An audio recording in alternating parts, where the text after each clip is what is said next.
Hello, friends. Thank you for joining us for another episode of Fort Worth Roots. This episode of the podcast is brought to you by, you guessed it, GW District. Go to shopgwdistrict.com or go to your app store and pull up the GW District app. This is a business hub for Black-owned businesses. Here you're going to find 110 Black-owned businesses listing their merchandise. And I'm on the website right now, and I see that they have expanded. There are now services and podcasts. Under the services, you'll find Building Generational Wealth, New Wave University, Build an Online Store, Paid Advertising. So that's different. They're growing. Podcasts, View All Podcasts. Here we go. Smokers Lounge, Tosh and Truth, Very Disrespectful Show, F Ya Mother Podcast, GW District Spotlight, Natural Souls Conversations, Mason Day Antoinette, 7209 Podcast, Sports Life Talk, Epic Thoughts, Black Girl Interrupted Podcast, The Getaway Podcast. Lots of stuff here. GW District is growing, and if you're one of the many people that are already shopping through this network, you're part of that growth. So thank you for being a part of the growth at GW District. You can go shop gwdistrict.com, or like I said, go to your app store, pull up the GW District app. All right, our guest today is a return guest from episode 22. He is the owner and host of the Dudes and Beer podcast. He is the owner and host of Talking Sound podcast, engineer at HC Productions, and the owner and president of HC Universal Network. And that's where you can find all of his stuff. HCUniversalNetwork.com. If you've already guessed the name and you said Christopher Jordan, you're right. This dude's awesome. We get into all sorts of crazy stuff. And here's something that I wasn't allowed to talk about on the last show because I didn't know if he'd let me, but I got approval to tell you guys that Christopher Jordan is to Alex Jones as young Jamie is to the Joe Rogan. Yeah, I said that kind of weird, but I think that's right. He used to do all of the behind-the-scenes stuff, pulling up news articles and things like that, and putting them up on the screen so that Alex Jones could flow the conversation intelligently, or as intelligently as one would on the Alex Jones show. But anyway. If you don't know who Alex Jones is, Google it and then be very impressed. So, all right, I've done enough talking. Let's give it up for Christopher Jordan. Thank y'all for being here, and let's start the show.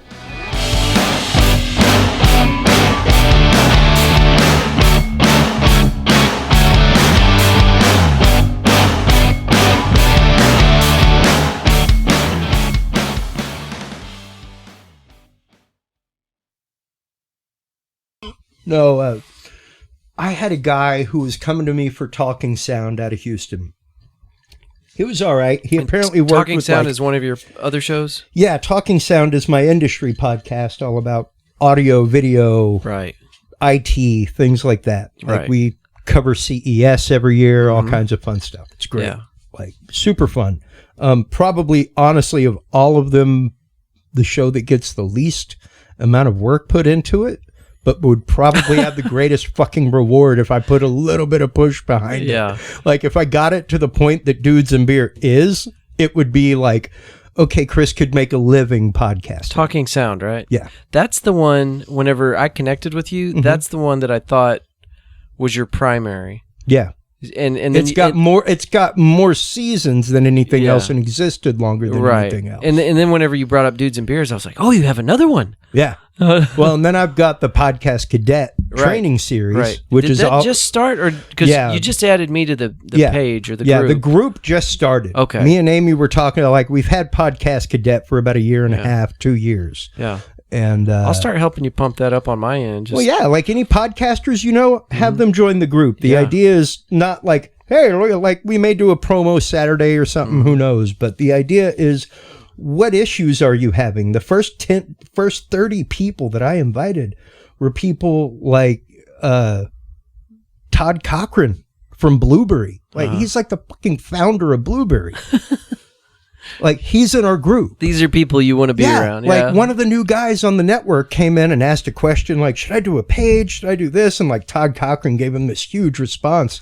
And I think I saw like, some of that. Thank you. And like 2 or 3 people else responded and I responded. And then I texted him. I was like, hey, that response that you got earlier, that Todd Cochran is like the head of fucking Blueberry podcast. Just so you know. Like, just letting you know, buddy. Like, I know you just got into the game, but welcome. Like you're swinging with some big dudes in this group. Lucas Peterson will definitely be listening to this episode. He listens to all my shows.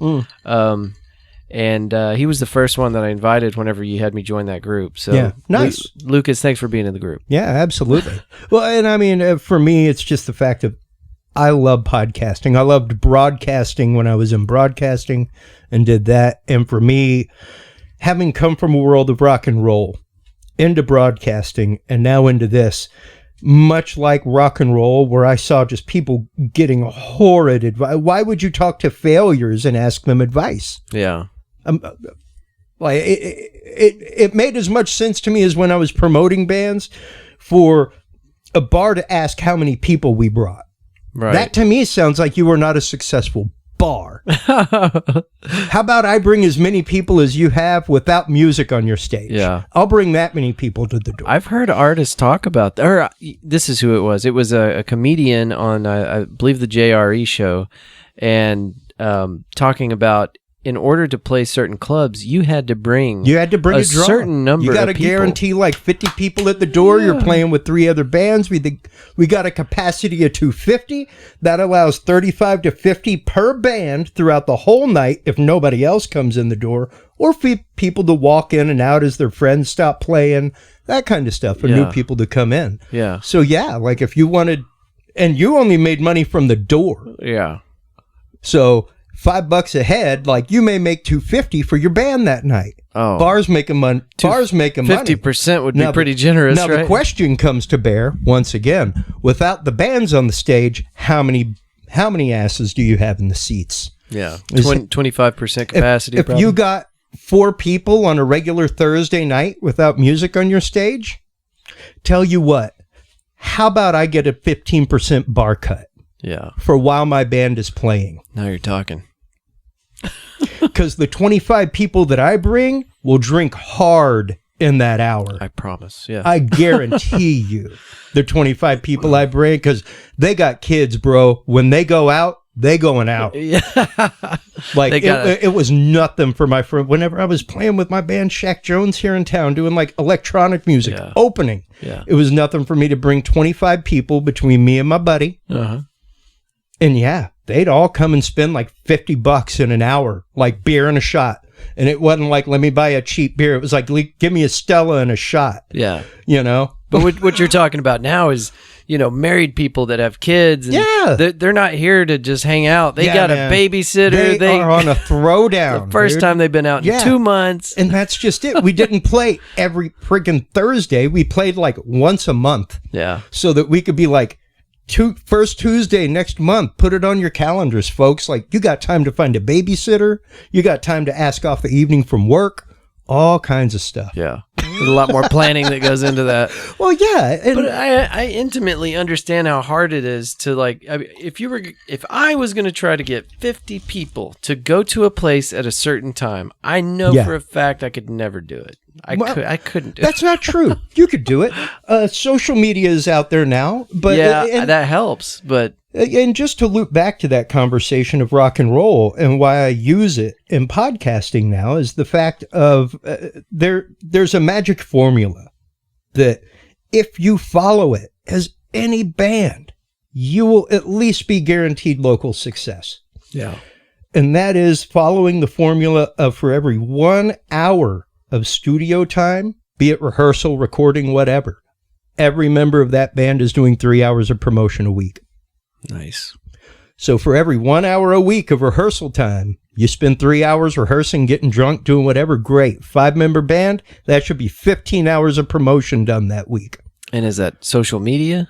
Social media, I don't care, man. Put on your rollerblades and go kick it outside the mall with some handbills. Go out and get the word out. Go share it on a group while you're sitting there on the toilet for 20 minutes doing whatever, or sitting on the couch watching Simpsons. Letting your legs go numb. Yeah, like share things. Yeah. Go share it. Go share the band. Go share our latest single that we put out. For those of you that didn't listen to Christopher Jordan's first episode with us, we went over the world of AV and kind of what he's into, but If he'll let me, I'll take the camera here after we're done recording and just kind of show you this room. Oh yeah, it's do it. Amazing. So much stuff in here. And as he's talking about the AV stuff, I'm over here like, trying to keep up. Sometimes I have to dumb it down and say it in my own way so that I understand. But Chris has just an entire lifetime of knowledge in this, and he is next level when it comes to audio engineering, all this stuff. It's incredible. So, well, it's been a passion of mine since I first found it in early college. Yeah, that kind of stuff. Like I was always involved with music. Oh God, how much has it changed since then? Oh, I'm not calling you old. No. In the last 20 years, everything has changed. I could. I don't know if it's readily available. I think it's packed away, but right down there on my shelf, I just took everything down for my wife and made her little section across from the camera there. But I actively still use my Tascam analog 4-track. And this is the part where I go, Yeah. Imagine recording 4 tracks of audio to a cassette tape. Oh, okay. Well, and that's what I was mixing on, was like a cassette tape that you'd go to Walgreens and buy for 99 cents each. My dad had a radio with the cassette deck in it, and I'd wait for the song to come on. Oh, yeah, that's how you made a mixtape. I would hit record. That's it. And sometimes you had to do it 2 or 3 times. And if you missed it, just wait an hour. Yeah. Wait an hour or two, because if it's one of the top 10s, it'll be coming back around at the top of the hour. That's my experience with AV, I guess. But yeah, I mean, it's basically the same thing. My first 4-track, and I remember scouring pawn shops across Houston for them, because I could not afford the $250 for a Tascam 4-track. It was the MK2. Yeah. Still have it. Love it. And still use it to this day. Like, maintain it, clean it, demagnetize the heads. I've got a whole box of blank tape. See, I told you. And it's just the fact of when I do a lot of electronic music, so I sometimes do backmasking and backward recording. What did you just send me? That's a new album that you just released? Oh yeah. I really enjoyed that. Puer ad somnum. Well, say it again. Puer ad somnum. PUERADSOMNUM. And can I put a link in the show notes? Oh, absolutely. I'll send you a link to it. Okay, cool. Yeah. So Chris sent me this new album that he's released, and it's mind-bending. Are you going to play some? Oh, yeah. Here, keep talking. Yeah, okay. Well, it's something I've never heard before. I mean, I know what electric is, or that genre. I get it, but I don't know if I just don't listen to enough of it or what, but I've never heard anything like this. Here's your headphone real quick. Sweet. Or it may reach there. Will it reach? Here you go, folks. Can I do like this? Here's a little bit of Puer ad somnum. And this will be in the show notes. Oh, yeah. And you made all this from the equipment you have here in the room? Yep. As well as the people out in the front row. Because subliminally in the music, buried at about 80%, 85% behind the music, is the prenatal heartbeat of my son and my wife as recorded from inside the womb. I hear it now. So the way that my son's heartbeat sounded and the way that he heard my wife's heartbeat. Wow, man, that's there you go. We're next level stuff, Chris. So yeah, wild stuff, man. I was not. If I was expecting you to say anything, it was not that was your son's heartbeat inside the womb of your wife. I was not. Well, the whole purpose for that track, and I say my dirty secret, it's my dirty secret that I've made this meditation music and things like this involving binaural beats and frequencies. Most of the time it was frequencies intended to slightly disturb or make somebody feel a certain emotive way. This seems more relaxing. This seems... Yeah, this is like, when I made this track, my son has never not had music playing in his room. Yeah. Since the day he came home from it, since the day he came out and came into the room, that track was playing the whole time in the hospital room. Your son's name's Dalbus? Dalbus, yeah. Dalbus, okay. Sorry. Yeah, it's okay. Oh, I mean, for me, it was the fact of, I use frequency therapy. I use binaural beats. The earlier you can get somebody into it, the better off their brain will be. It literally is just the fact of, adding more tools to the toolkit before they even know that the toolkit's there. So walk me through this, because I think I've heard people kind of discuss the positive effect neurologically on somebody whenever they listen to that kind of music. What are you? Can you speak on that intelligently? Yes. I can't. Here is the easiest way to understand it. It operates off of the principle in physics called entrainment, which is basically it's an anomalous reaction to objects that are similar in the world around them. For instance, I don't know if you're a fan of Mythbusters. Oh, yeah. But back in the day, there was one where they had a bunch of metronomes on the same thing. Okay. And they were trying to get them all to move at the same time, and they had to isolate them on springs. But what were they using to manipulate them? Nothing. I mean, they just had them on a piece of wood originally. Okay. But they were trying to get them all to move and sway at the same time. So just by using the springs and the platform? They put the springs on there to level it and to keep it from having shock and keep them from moving. Minimize interference. What happens is that if you swing a pendulum left and one right and then let them go, they'll tick-tock the way that they do, but then oddly, eventually, they fall into sync. Kind of like if you've ever noticed that you turn your left blinker light on and the guy in front of you already had his on, but then you notice that his blinker light and your dashboard light sync up and then they fall out of sync. Yeah, but that's because different manufacturers are using a different speed. Well, right? And it's also the 555 timer that's inside of there driving that, all kinds of things. But your brain also does the same thing. Even if you're walking with someone down the same hallway, you'll get in step. You walk on your left, he walks on his right. Eventually, you'll fall into step and then out of step again. Yeah. So the idea is that if you present to your brain these like that, theta waves, delta waves, that the more it hears them, the more readily it will tune into them when it hears them.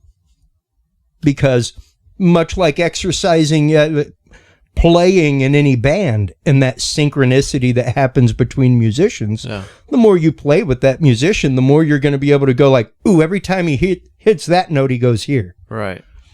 So your audio is it's literally training your brain. You're making audio medicine. Yeah. Is what you're doing. Do you have to have a doctorate for that? No. Does it need a prescription? No. Not that I'm aware of.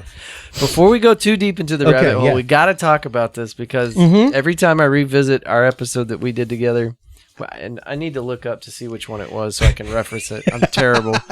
Dude, I got up at 3 o'clock this morning. I'm barely hanging on. You think you're terrible? I'm over 300 in. Try keeping up with that. I just don't. I'm over 300 episodes in with Dudes and Beer. Oh, yeah. So you get it. Don't feel bad about not keeping track of episodes. The last thing we talked about right before we walked out the door, I said something about conspiracy bananas. Ooh. And you were like, let's not start with bananas, bro. And I was like, all right, we're out. We'll do that next time. So I'm dying, and anybody that listened to the previous episode is also going to want to know what you have to say about Chiquita bananas. Well, specifically, and you can look this up, there was a firm many years ago, and it kind of goes into this study and the music that I make, things like that. And even more so into a lot of the technology that is coming out from Sonos and JBL right now, since they teamed up and have shaken hands industrially. Now, JBL is they make the audio. Maker. Yeah, they make audio equipment. Yeah, they make home audio, pro audio speakers. Is that what you said? Sonos. They make a lot of sound bars for TVs, stuff like that. They were also an intermediary that was kind of a digital handshake between Alexa and other devices that are not Alexa. Okay. You know? Just want to make sure I tied those that together. Kind of stuff. Right, don't let me interrupt again. The technology that relates to bananas is near field audio. Okay. And it operates kind of like these little speakers right here that are jawbone speakers. That instead of having an actual speaker, sit in front of your face, right on your jawbone, and vibrate your jawbone for you to hear audio. Do they work well? Oh, they work amazingly well. Just like earbuds? Yep. I could turn music on right now and be listening to it full blast, and you would not hear it at all. And I would still be able to hear you. Does it still travel through the ear canal at all? Yep. So it's using their eardrums. Yeah. It's because, it's an eye, nose, and throat specialist. Those things are connected. Right. So, yeah, when it vibrates my jawbone, it travels through my cochlea and through my ear bones into my ear. You can do the same thing vice versa and actually have these pick up your voice through your jawbone. Wow. So, these have a boom mic on them. But Jabra, many years ago, came up with the jawbone. It was just a receiver that went in your ear. Yeah. And that's how it operated. The microphone had zero background noise. Yeah. Because it all came off the vibration of your jawbone. So how close would somebody have to get to your ear in order to hear the audio coming out of it? Within a couple of inches. Like if you hold that thing in your hand and put your ear up to it, you can hear music. So would this be something that the special forces oh, absolutely. It would be implemented in places like that. But more than that, it was the fact that, and if you go around museums, you see it frequently now, where it almost looks like a cone of silence above an exhibit. There's like a little plastic dish with an ultrasound speaker above it. And you hear nothing about that exhibit until you step within proximity of the exhibit. I think there's some of that at the Perot Museum in Dallas. Oh, sure. And that's just it. All of that came from a technology that was experimented with years ago that was proven through the selling of bananas. Oh, God. And it was the fact of you're walking through the produce section. Oh, look, squash, nice. And as you passed the banana thing and came within proximity, you heard a banana commercial. There were no speakers. You didn't hear it in the tomato aisle. You didn't hear it next door at the apples. You only heard it when you went by the bananas. And they had a 30% increase in sales. Did anybody click the box to the terms of service? No terms of service. They came You're in door? private property. Oh, my God. But it was a huge proving ground for stuff like basically it was vibrating your skull to the frequency so that you could hear the sound. Oh, wow. Same thing that the JBL speaker is now doing. They now have JBL speakers for your home that are wireless speakers. There's no actual cone in it. So let me ask you this. It's vibrating your skull. Whenever I see a device that is directional audio, is that what that is? Yes. Every single time? To an extent. Directional audio is really more the fact that as you zoom in, the range of the microphone narrows. Yeah. So like as you zoom in from like on a camera, let's say, your subject is 20 yards away from you. As you zoom in from 20 yards to 5 yards and make it a tight shot, the microphone narrows its field with you. Yeah. But it's not using the technology that we were just talking about. Kind of the same, but in reverse. Oh. So, and then you get into crazy things like Knight Rider. Like, I don't know if you are old enough to remember Knight Rider. Yeah. Yeah. Yeah. This is what do you remember Silent Mode? David Hasselhoff, right? Yeah. Do I remember Silent Mode? Silent Mode, where he'd click on Silent Mode and Kit went like, like you didn't hear the engine anymore. Kit could do everything. Well, that was basically the same thing. Like if you take 9 hertz and feed 9 hertz back at 9 hertz in reverse, they cancel each other out and nullify. So sound canceling headphones. Yeah. That's exactly how sound canceling headphones work. They are basically using an algorithm with a microphone outside to listen to the outside world and then send you the direct phase opposite at the same time that cancels that out. You know what a dynamic absorber is on a helicopter? Yes. Same concept. Uses vibrations to null out the vibrations created by the transmission, the engine, all the working parts inside the helicopter. Absolutely. Yeah. That's really cool. And in a physical way. Otherwise, you'd need a huge computer with microphone and speaker arrays to do it. But you wouldn't get rid of the sympathetic vibration inside the helicopter that way, which leads to nausea and friggin' wrecked backs and all kinds of stuff. Explosive diarrhea.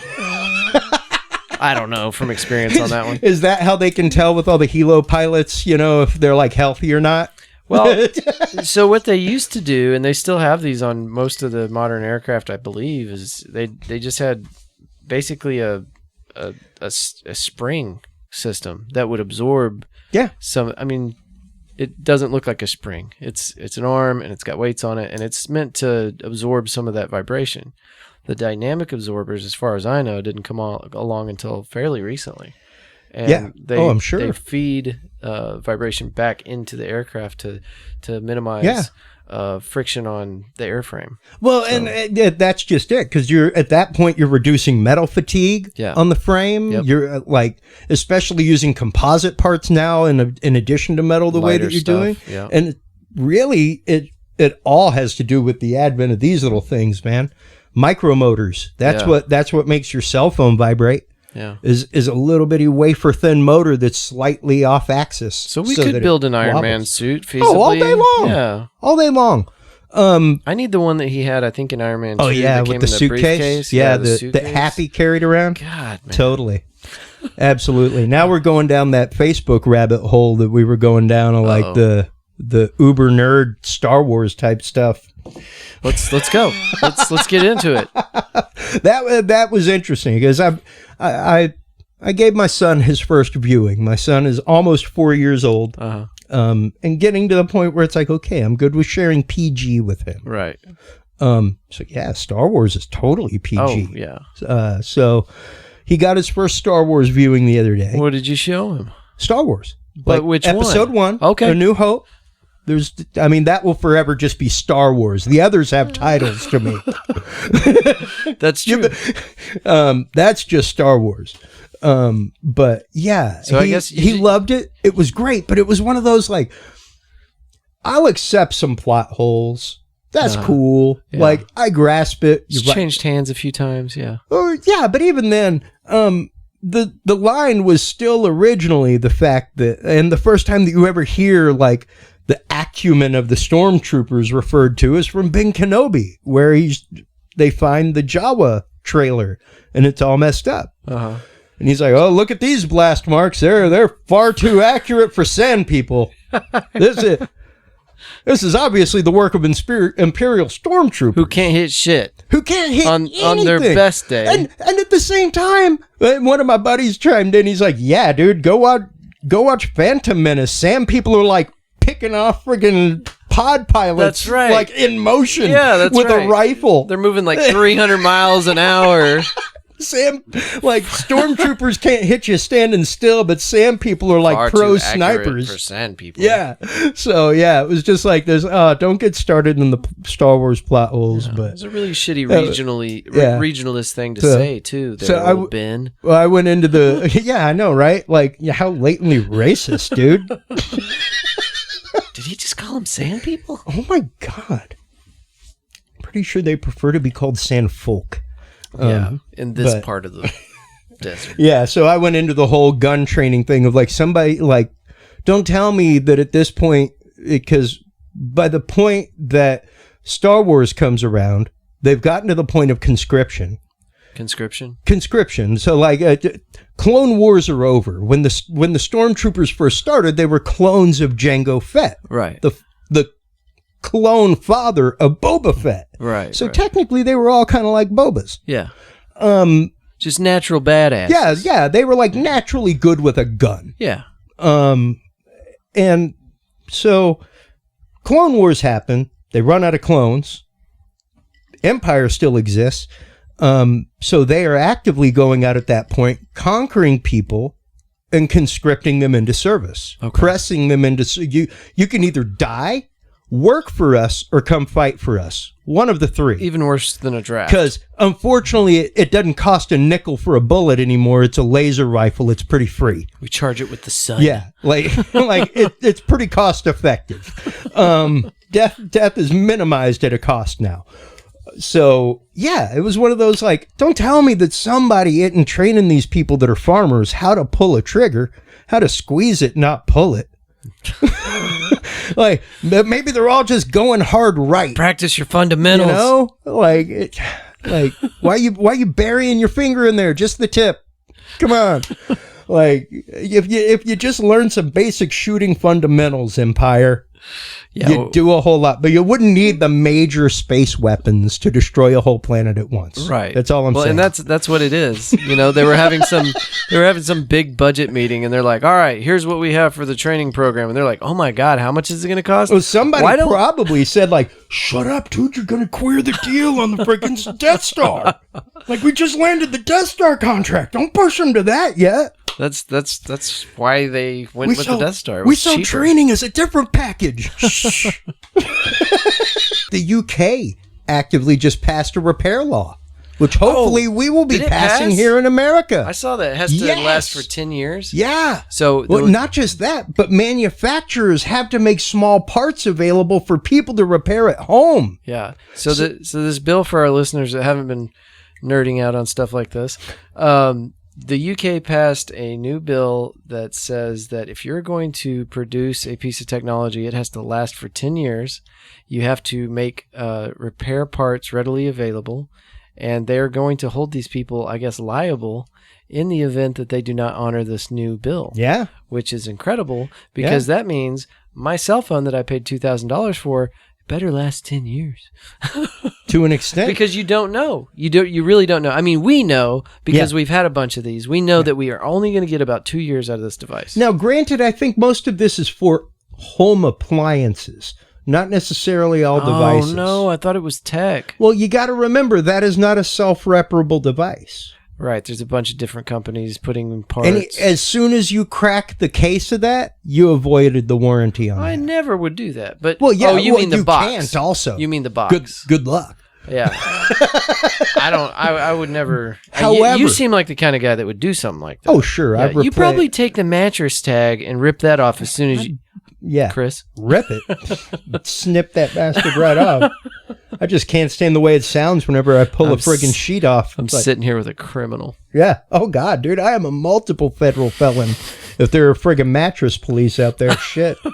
You got my DNA all over the car. I cut them off at friggin' hotels. Let's not talk about your DNA on the mattress, Chris. Come on. This is a PG recording. I got like a serial murderer scrapbook of friggin' mattress tags from across the country. You know what? You got like old Polaroids. I'm making that up, but when I go back on the road, I'm doing it, dude. I'm cutting the tags off every mattress on the road. You should have. That'll be funny. It's okay. I got it. You should have like old Polaroids and like a photo album, like of every mattress you've ever had from like 1974. Buffalo Bill style of me like cutting the tag, like close-ups of like the fray coming off. All right. So since it's out of the secret box, and I do want to talk about this. Go ahead. If we can. No. Go ahead. Tell me exactly what you did with Alex Jones and what the hell that was like. I was an on-air producer. Okay. So my job was to find guests. People like us. People like Dr. John Hall, who talks about Target. At the time that I was on Alex Jones, just to give people a time frame, I was live on air as producer running the switch with Richard Belzer from, like Law and Order. Okay. Things like Scarface. The comedian in Scarface. Okay. I need a gram too. Richard Belzer. He's apparently a huge JFK assassination freak and has like 2 or 3 books out about the topic. Okay. So we were on air talking about that when the Boston bombing happened. Oh, fuck. Bro, like I came over the guy's headphone in his ear like, FYI, and typically while we were running show, we had like 3 TVs up with news footage running. Right. Like CNN on one, Fox News on another, MSNBC, that kind of stuff. Because it's a live show. Yeah. And it's a news show on top of that. And that's what people need to remember. If you go and listen to Alex Jones, folks, number one, please don't judge people that do. At all. If you judge people that do, go judge them if they listen to Rachel Maddow too, because she's just as whack. It's infrared ultraviolet. The question is, how purple are you? Okay. How in the middle are you? How red or blue are you? I feel like it's a very AV way of looking at politics. You should be as purple as possible and not really care either way. Nice. But vote on people because of what they stand for and what they believe. Not because of what you've been told. Here you go. Here's one for you. And you shouldn't be following news anchors like they're your friggin' messiah. Right. Sorry. Yeah. On any rank. I don't even care if you're an Alex Jones fan. Yeah. And I was his producer. So my job was to find people. I also came in at about 6 a.m. earlier than anybody else, left earlier than anybody else because I came in earlier. And I found the news stories. Yeah. So Alex's shtick, and make no mistake, it's a shtick, is to take news stories, put them through the light of history, and here's the trick, extrapolate to the worst case scenario. Yeah. That's where the fear comes from, is the worst case scenario. Now you take those news stories and put them through the lens of history and put them on today, there's some pretty revelatory shit going on, bro. Yeah. And it's wild. And the thing is, it was my job to find those stories. And if you don't trust Alex Jones, my question is, do you trust the New York Times? Do you trust CNN? Do you trust the Washington Post?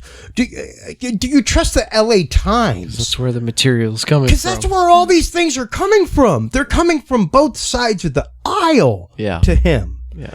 And he's just extrapolating to the worst case scenario. That's it. Did you hear the most recent episode he did with Joe? I don't. I listened to part of the episode with Joe Rogan, but on occasion it's hard to listen to Alex. I'm sure it is, but at towards the end, and I might be wrong, they might have done another episode. He sounds so tired, and Joe asks him, like, I can't imagine. Can you keep this up? Like, are you gonna be okay? Like, yeah, he can. If there's any shining example he's given to our industry, that's it.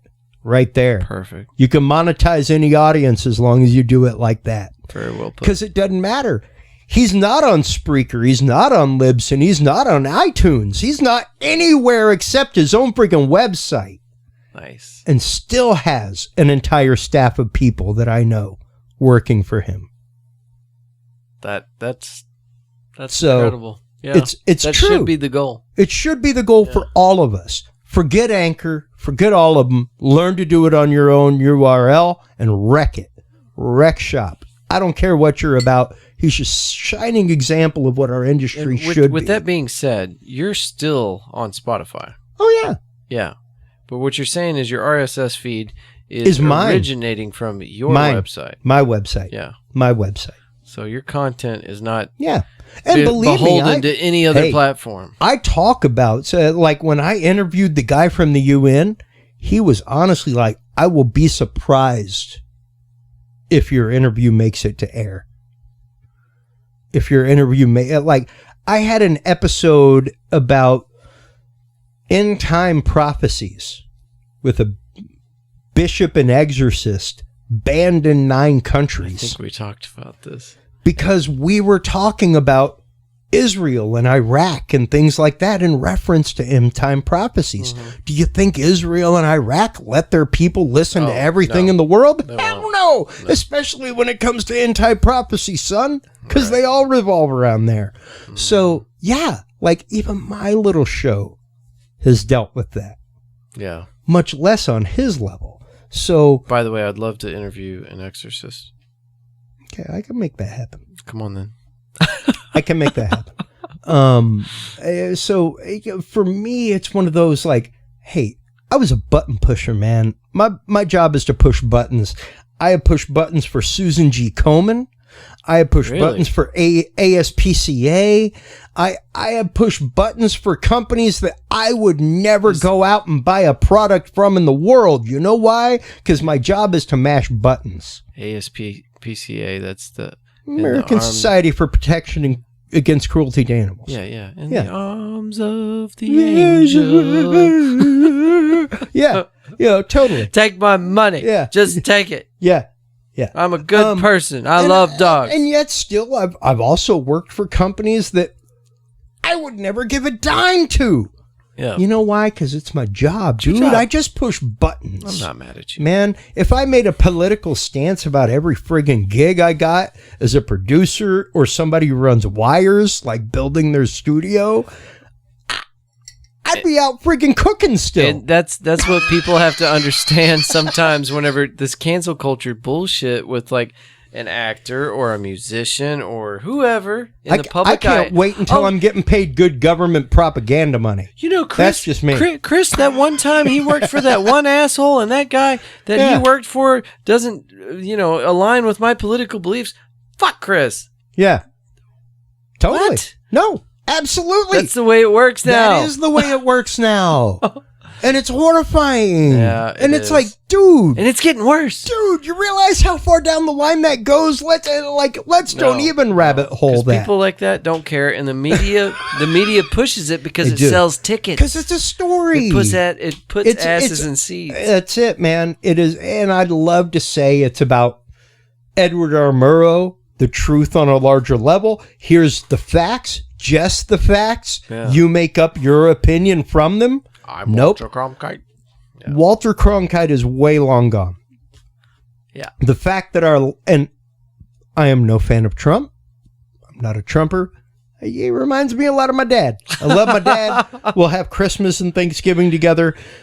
But I understand the fact that if I send my kid to spend a week with my dad when he gets a little bit older, have to have a debrief. We're gonna have a deprogramming session. Because he's going to be like, it's kind of like that King of the Hill episode where you see Cotton the first time where he's like, go on, give me them pancakes. And he slaps her on the butt. And then Bobby does it.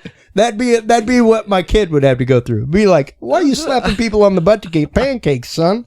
That ain't how you get them. That's where King of the Hill, the grandfather slaps the mom or the stepdaughter. Slaps the mom Peggy, on the butt. Peggy, come on now. Bobby slapped Peggy's ass? Yeah. Oh no. Bring me my pancakes, woman. So apparently Bobby slaps his own mother on the ass. Yeah, because Grandpa does it to get his, and Grandpa's cool. That's what I do, right? I won't be like Grandpa. No, it ain't what you do. Hell no, that's not what you do. But that's the thing, and we have to understand that, like, and I had this discussion recently on the Dudes and Beer group with some people about all the Disney stuff. And I was like, hey, man, I'll be real. I'm 45 and I'm a man. Ain't no faux man. I'm a man. Like I can skin a catfish. I can skin a deer. I can change my own oil. I'm a man. Start a fire with carburetor cleaner and a lighter. I don't even need that. That's how I do it. Carburetor cleaner is epic. That's fun. You can start any fire with that. You can borrow that sound effect if you want. That I just I'll sample it.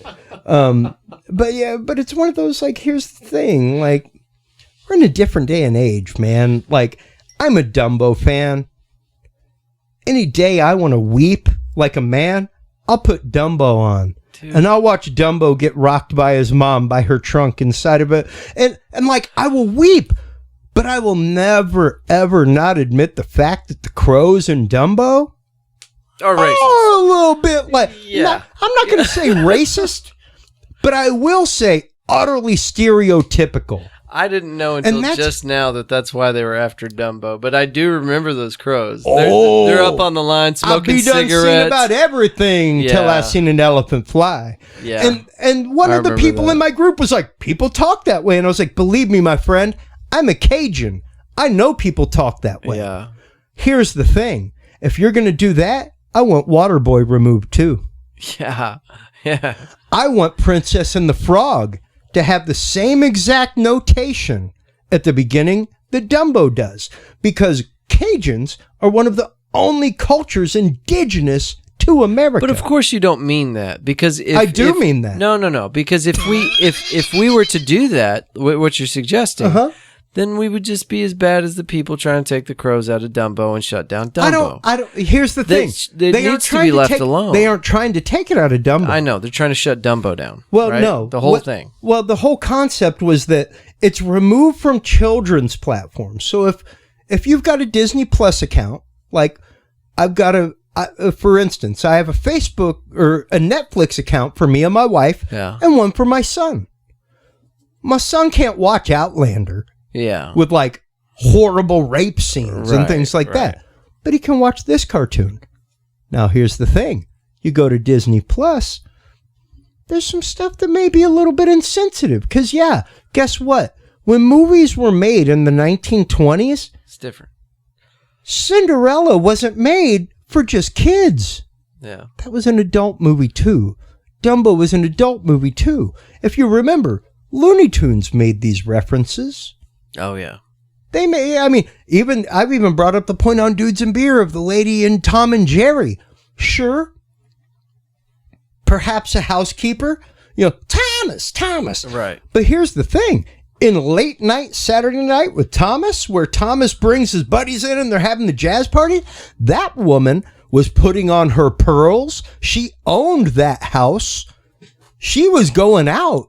She was a black woman in the 1930s that owned her own home and owned pearls. Yeah. You're going too deep.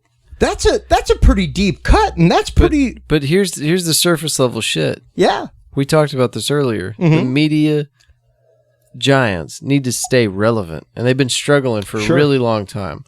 And before COVID, that's how they were doing it. They were helping people find these little enraging things. Oh, sure. And they're pumping the stories up.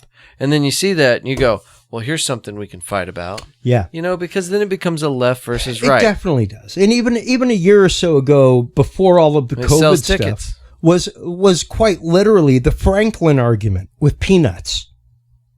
If you remember, there was one Thanksgiving where they did not show the Peanuts Thanksgiving special on NBC because Franklin, the one black character in the Peanuts, was given a patio chair to sit on at the table. Now, granted, you go watch the Peanuts Thanksgiving special, it is an odd mixed match of chairs all the way around. There's like a rolling chair, there's a leaning chair, there's a bar stool, but his all was kinds of stuff. Patio but chair. Because he's on a patio chair and he's the black kid, so yeah, it's what are you going to fight about? But here's the thing. Disney didn't remove anything. Not anything at all.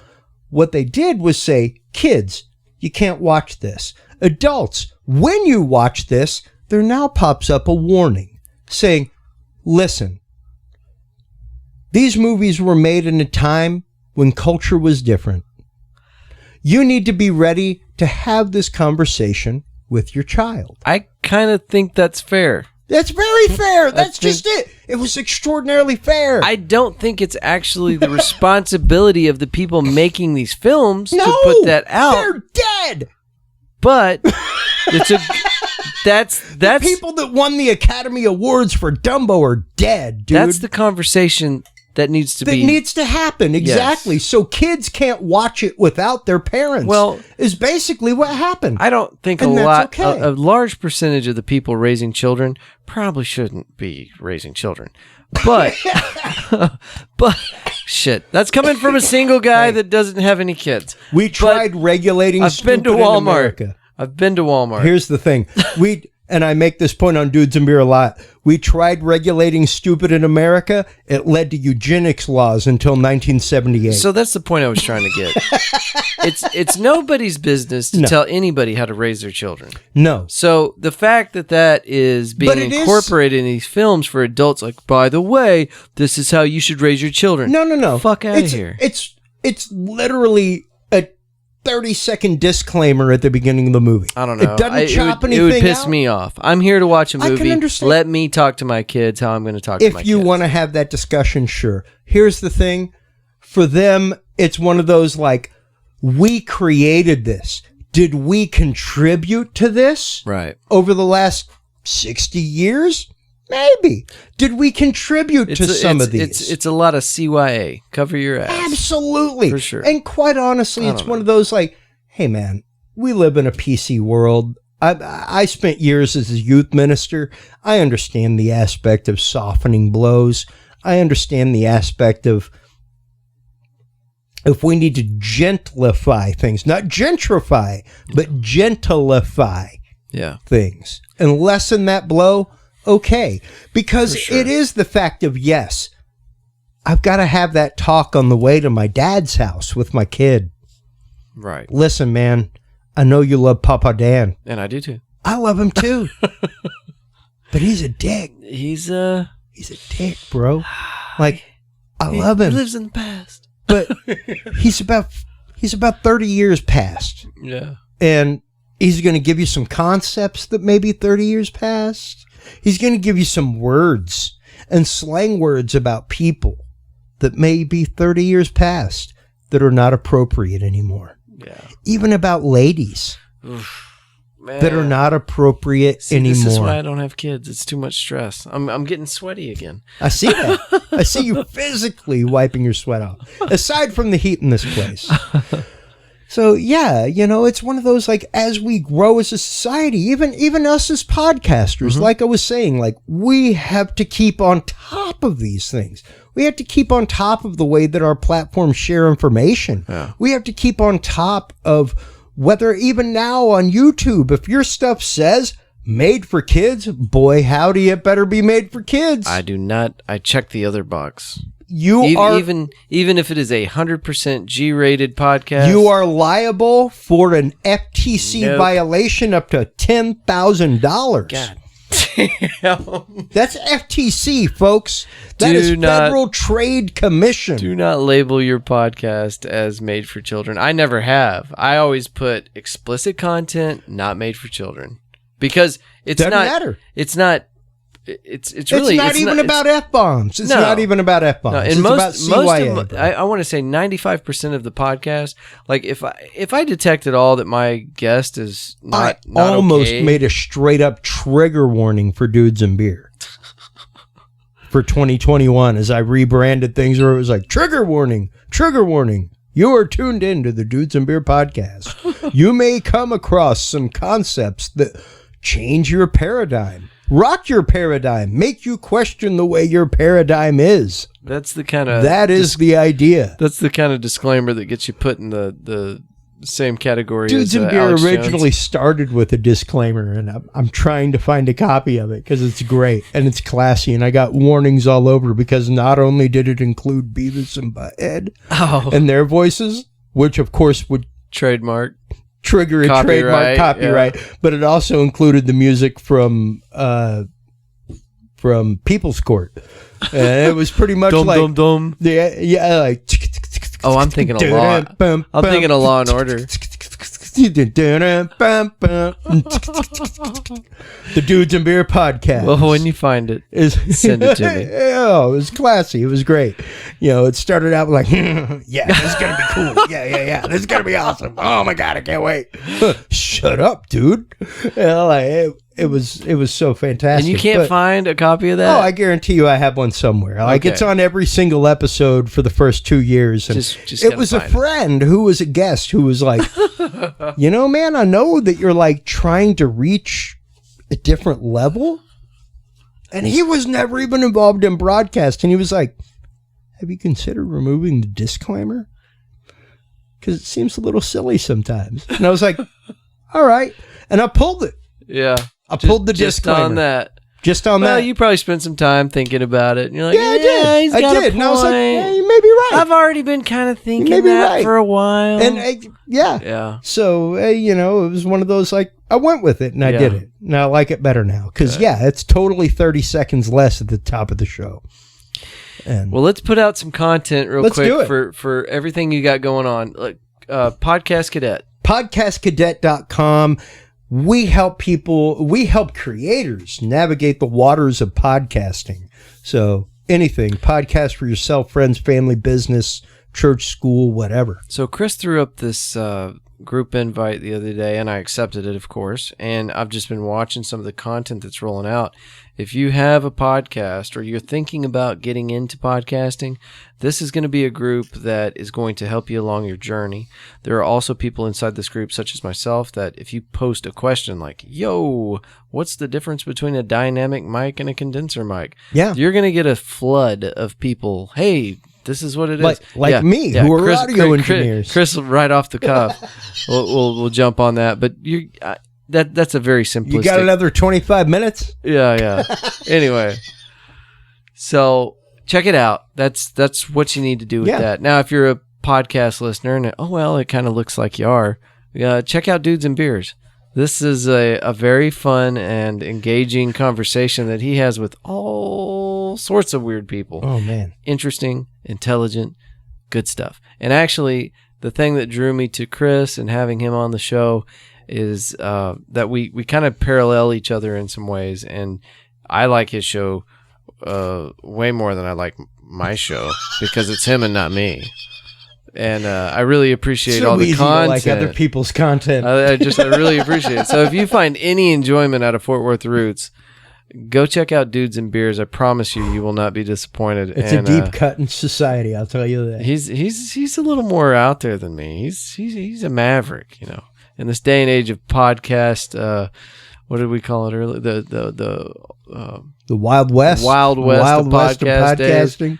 Chris is more a cowboy Dude, the only reason I have not been cancel cultured or outright silenced by platforms, I literally attribute to the name Dudes and Beer. Oh, well, I really think it has let us algorithmically fly underneath a lot of radars. I thought you were going to say you had nudes of Hillary, so... No. I was way off. Dudes and Hill Dog?